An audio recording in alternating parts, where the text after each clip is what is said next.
Chapter 9. Signor Brunoni. Soon after the events of which I gave an account in my last paper, I was summoned home by my father's illness.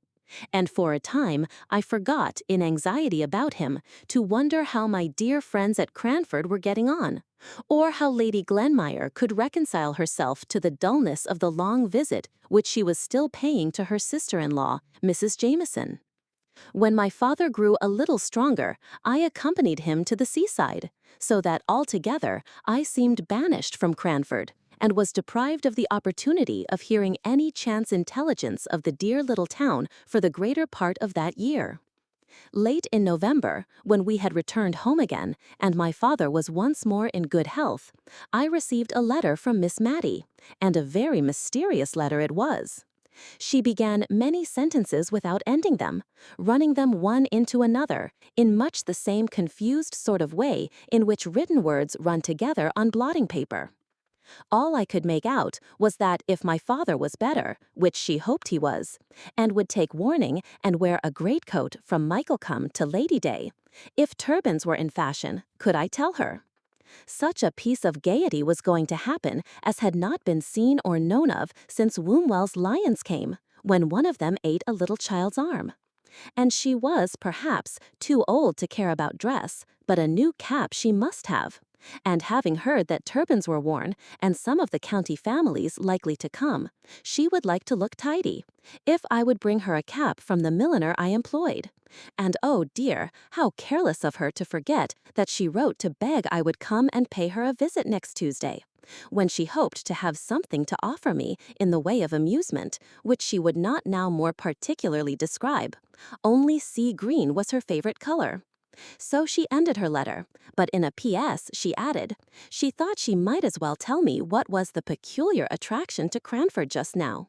Signor Brunoni was going to exhibit his wonderful magic in the Cranford Assembly Rooms on Wednesday and Friday evening in the following week. I was very glad to accept the invitation from my dear Miss Matty, independently of the conjurer, and most particularly anxious to prevent her from disfiguring her small, gentle, mousy face with a great Saracen's head turban. And accordingly, I bought her a pretty, neat, middle-aged cap, which, however, was rather a disappointment to her when, on my arrival, she followed me into my bedroom, ostensibly to poke the fire, but in reality, I do believe, to see if the sea-green turban was not inside the cap box with which I had traveled. It was in vain that I twirled the cap round on my hand to exhibit back and side fronts. Her heart had been set upon a turban, and all she could do was to say with resignation in her look and voice, "I am sure you did your best, my dear. It is just like the caps all the ladies in Cranford are wearing, and they have had theirs for a year, I dare say. I should have liked something newer, I confess, something more like the turbans Miss Betty Barker tells me Queen Adelaide wears.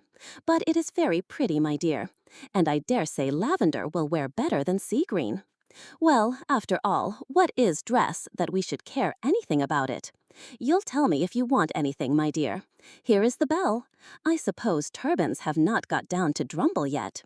So saying, the dear old lady gently bemoaned herself out of the room, leaving me to dress for the evening, when, as she informed me, she expected Miss Pole and Mrs. Forrester, and she hoped I should not feel myself too much tired to join the party.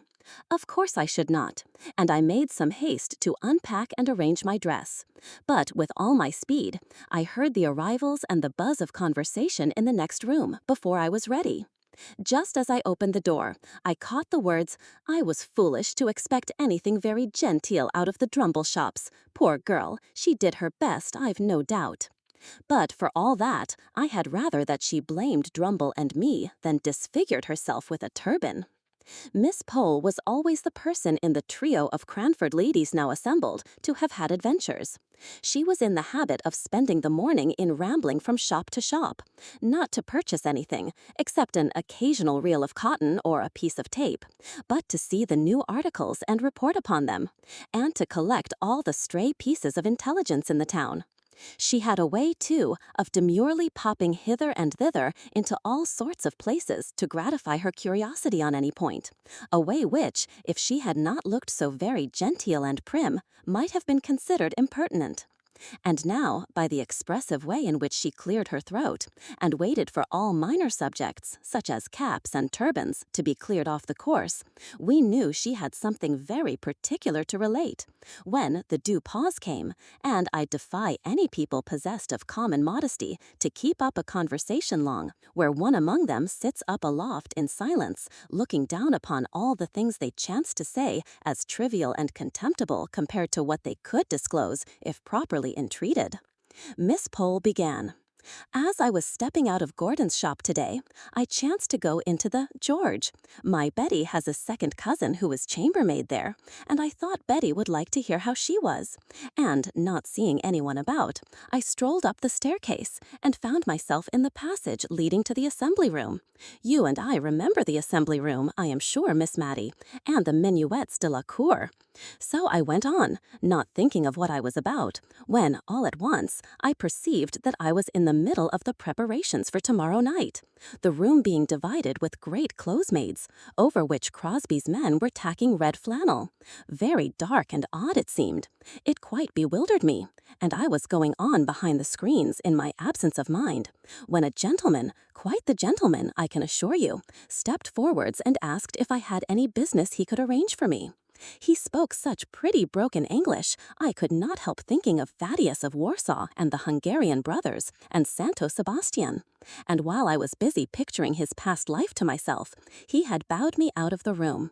But wait a minute, you have not heard half my story yet. I was going downstairs, when who should I meet but Betty's second cousin. So, of course, I stopped to speak to her for Betty's sake, and she told me that I had really seen the conjurer. The gentleman who spoke broken English was Signor Brunoni himself. Just at this moment, he passed us on the stairs, making such a graceful bow, in reply to which I dropped a curtsy. All foreigners have such polite manners, one catches something of it. But when he had gone downstairs, I bethought me that I had dropped my glove in the assembly room. It was safe in my muff all the time, but I never found it till afterwards. So I went back, and just as I was creeping up the passage left on one side of the great screen that goes almost across the room, who should I see but the very same gentleman that had met me before, and passed me on the stairs, coming now forwards from the inner part of the room, to which there is no entrance. You remember, Miss Matty. And just repeating in his pretty broken English the inquiry if I had any business there. I don't mean that he put it quite so bluntly, but he seemed very determined that I should not pass the screen. So, of course, I explained about my glove, which, curiously enough, I found at that very moment. Miss Pole then had seen the conjurer, the real life conjurer, and numerous were the questions we all asked her. Had he a beard? Was he young or old? Fair or dark? Did he look? Unable to shape my question prudently, I put it in another form. How did he look? In short, Miss Pole was the heroine of the evening owing to her morning's encounter. If she was not the rose, that is to say, the conjurer, she had been near it. Conjuration, sleight of hand, magic, witchcraft were the subjects of the evening. Miss Pole was slightly skeptical and inclined to think there might be a scientific solution found for even the proceedings of the Witch of Endor. Mrs. Forrester believed everything from ghosts to death watches. Miss Matty ranged between the two, always convinced by the last speaker. I think she was naturally more inclined to Mrs. Forrester's side, but a desire of proving herself a worthy sister to Miss Jenkins kept her equally balanced. Miss Jenkins, who would never allow a servant to call the little rolls of tallow that formed themselves around candles winding sheets, but insisted on their being spoken of as roly-polies. A sister of hers to be superstitious, it would never do. After tea, I was dispatched downstairs into the dining parlor for that volume of the old encyclopedia which contained the nouns beginning with C, in order that Miss Pole might prime herself with scientific explanations for the tricks of the following evening. It spoiled the pool at preference, which Miss Matty and Mrs. Forrester had been looking forward to, for Miss Pole became so much absorbed in her subject, and the plates by which it was illustrated, that we felt it would be cruel to disturb her, other than by one or two well-timed yawns, which I threw in now and then, for I was really touched by the meek way in which the two ladies were bearing their disappointment. But Miss Pole only read them more zealously, imparting to us no more information than this. Ah, I see. I comprehend perfectly.